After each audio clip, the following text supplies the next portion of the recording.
आज हामी यो मिलन चोकबाट गोदावरी हुँदै फुलचोकी डाँडाको यात्रा हुँदैछ है। यही ट्याक्सीमा हाम्रो साथीहरू पछाडि हुनुहुन्छ, म अगाडि बस्छु भिडियो लिँदै। ओके,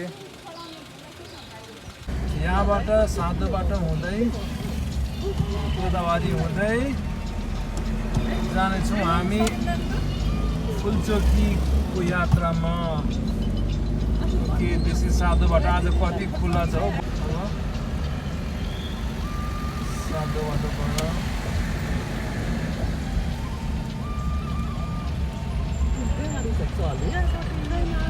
अनि प्राइभेट गाडीहरू चलाएको छ।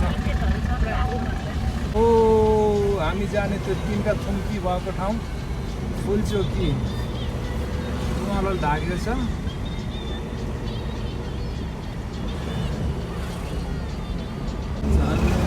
पहाडमा कुहिरोको बाटो तिमीलाई साथ मेरा। गाडी नभएर मान्छेको बिजोग छैन बाटोमा।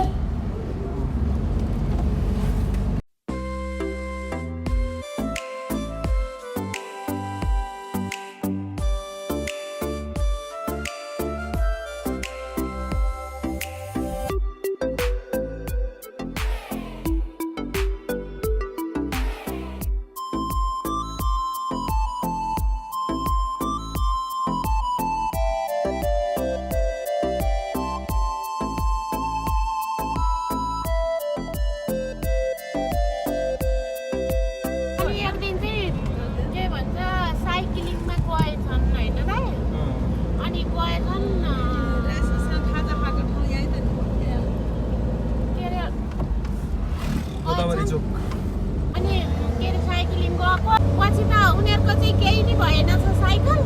सुमनको त 7 टुक्रा भएर झोलामा हालेर लिएर आएछ। अनि अब सुमनलाई पछाडि बोक्ने ठाउँ अब साइकलमा छैन। अनि हिँड्दै आउने सुमन उनीहरू गर्ने गरेर राति 11 बजे आएको भने झोलामा पो लिएर आएको साइकल।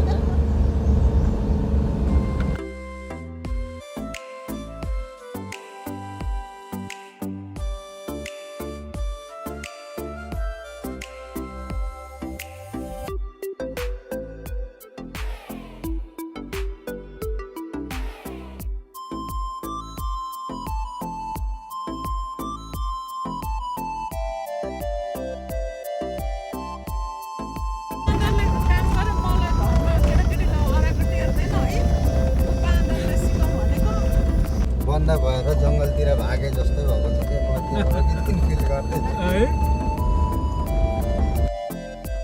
फुलचोकीको जङ्गलबाट काठमाडौँ सहर तुवालो ढाकेको छ।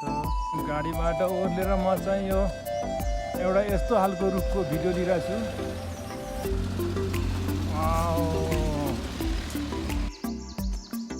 Oh my God, you can see here giant tree. Oh my God, कत्रो छ थाहा छ? हेर्नुहोस् यहाँ, तपाईँहरू हेर्नुहुन्छ यो भित्रै बास बस्न सकिन्छ। अनि यो रुख कस्तो भने एकदम यो ऐतिहासिक रुख हो। गत 1 वर्ष अगाडि मैले फोटो खिचेको थिएँ। त्यही फोटो चाहिँ मेरो च्यानल अजम्बरी भिडियोमा चाहिँ प्रोफाइल पिक्चर बनाएको छु। के यो रुखको बारेमा भन्नुपर्दा चाहिँ एकदमै बुढो रुख हो कि अझै पनि पलाइरहेको छ। हेर त नानी गङ्गा, यो के रुख भन न, यो रुखको नाम आऊ न।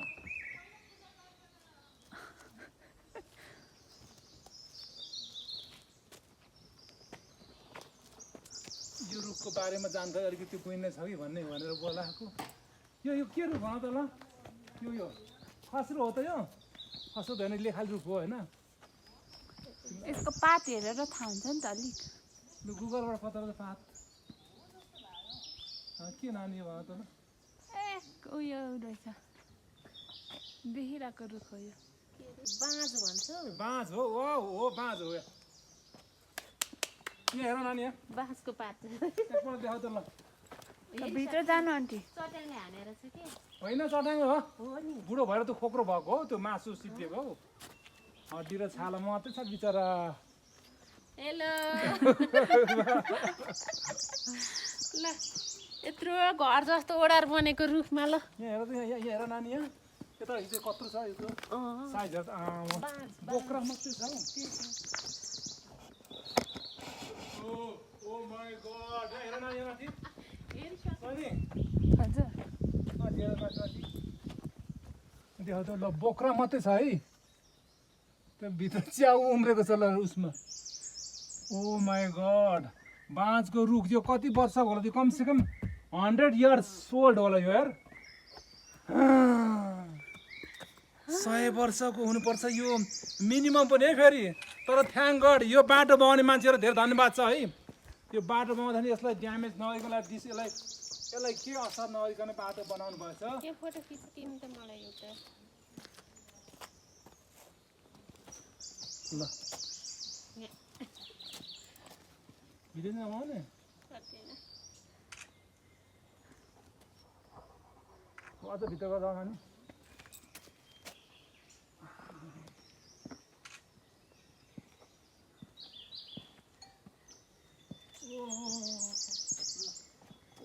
रुखको ओडार ढुङ्गाको ओडार देखेको थिएँ आज रुखको ओडार चाहिँ फर्स्ट देखेको फर्स्ट चोटि हामीले ल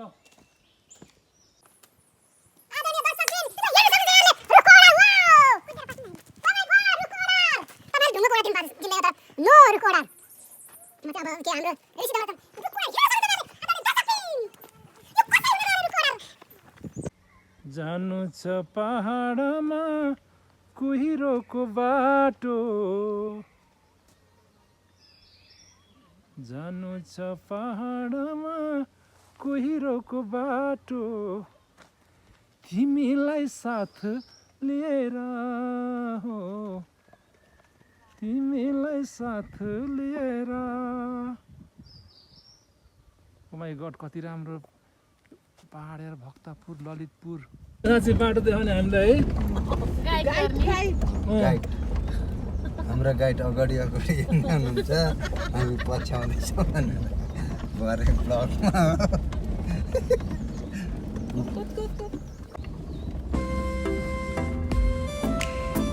बहिनी गाडीमा बसौँ अब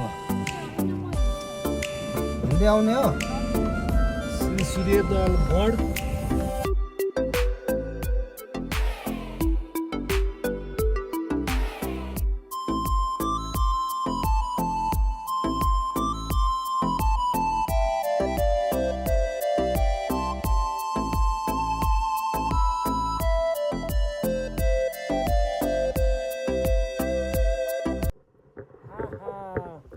फाइनली हामी आइपुग्यौँ यहाँ फुलचोकी डाँडामा हो वाउ वाउ वाउ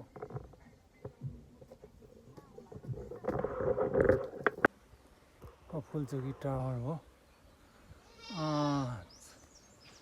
क्या मौरी घुमिरहेछ यार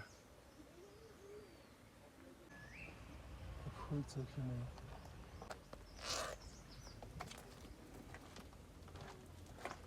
Fulchoki Dada. The elevation of Fulchoki Dada is maybe 2700 meter. Okay.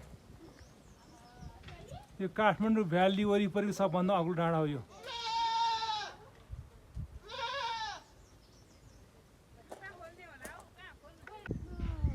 Phulchoki डाँडाको हाइटमा आइपुगेका छौँ काठमाडौँ भ्याली वरिपरिको सबभन्दा अग्लो डाँडा हो यो फुलचोकी यहाँ फुलचोकी देवीको देवी थान छ ओके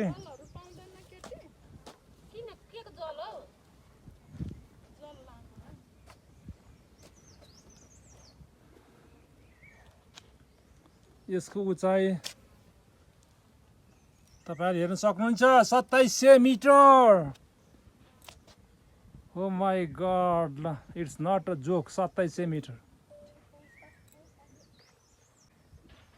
ल अब काठमाडौँ पल्लोपट्टि ललितपुर भक्तपुर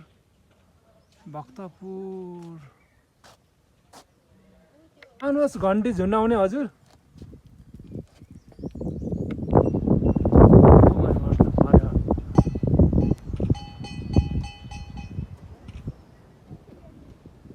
मजाले उडेको हेर पऱ्यो ल भिडियो बस्नु न म भिडियो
बोकेला लास्ट इयरको पनि भिडियो छ सँगको हामीसँग धन्यवाद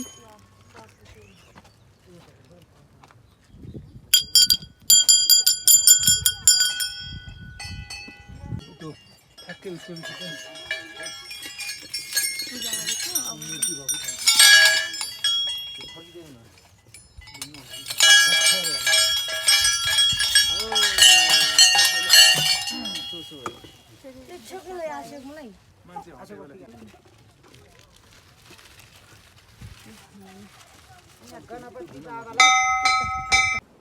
हामीले भदै नि आउँदैछौँ त्यो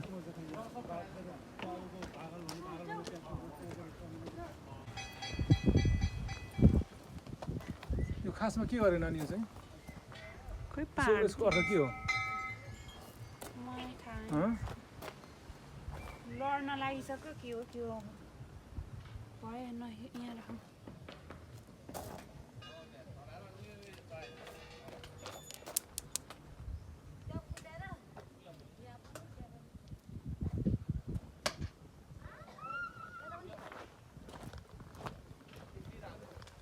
फुलचोकी माथि एकदम ढुङ्गा चाहिँ अजिब अजिब पो छ क्या यो ढुङ्गा माथि रुख छ यो रुख चाहिँ बाँसको रुख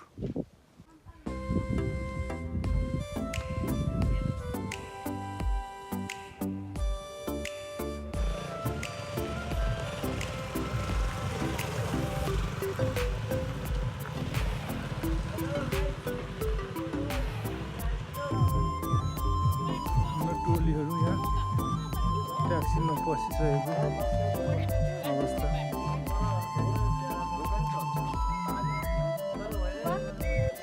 बेरी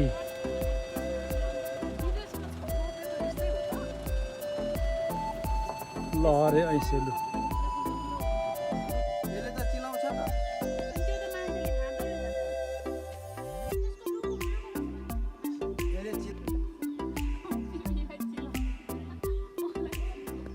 वाह लाकुरी भन्ज्याङ यार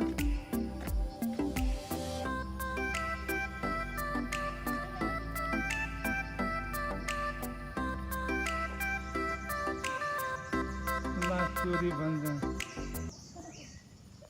ल पोखरी रेन वाटर हार्भेस्टको लागि पोखरी बनाएको ओ हाम्रो भदैनी वा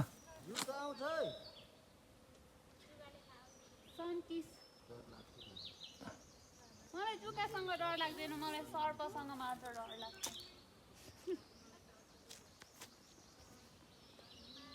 भ्लग बनाऊ क्या हुन्छ ओ माई गड त्यहाँ आएछ जुरेलमा आएको छ न नि पख पख है नचल सोनीको टाउकोमा जुरेली है कस्तरी मजाले नजिकबाट आउनु न मिठो चाहिँ हो है आहा ल